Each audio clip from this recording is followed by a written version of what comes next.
मूळ गायक शंकर महादेवन, अजय अतुल, गुरु ठाकूर आणि आजच्या या सर्व कलाकारांसाठी पुन्हा एकदा टाळ्या वाजवूया.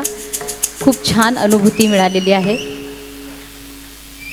नवरा माझा नवसाचा हा सचिन पिळगावकर यांचा 2006 साली आलेला चित्रपट. एक विचित्र नवस देव स्वतःच कसा पूर्ण करून घेतो त्याचा हा विनोदी चित्रपट आणि एसटीचा चित्तथरारक प्रवास. यामध्ये सोनू निगम यांचं एक गाणं आहे.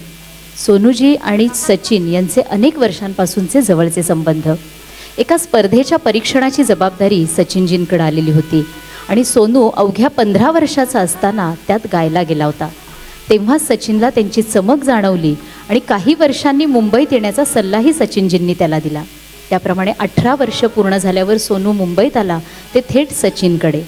आणि सचिनजींनी त्याला या मायानगरीत स्थिरावण्यासाठी खूप मदत केली. तेव्हापासून सचिन भैया म्हणूनच सोनूजी सचिन यांना मानतात. मग नवरा माझा नवरासामधलं एक नवरा माझा नवसाचा या चित्रपटातील एक खास गाणं सचिनजींनी सोनूला दिलं आणि ते इतकं गाजलं की आज 20 वर्ष झाली तरी त्याची जादू रसिकांवर आहे. मुख्य म्हणजे त्यावेळी संगीतकार एकदम नवीन जितेंद्र कुलकर्णी यांची सचिनजींनी नेमणूक केली होती, पण मग गीतकार त्यांनी अनुभवी घेतले जगदीश खेबुडकर. तर ऐकूया हिरव्या निसर्गाचं ताजं टवटवीत गीत.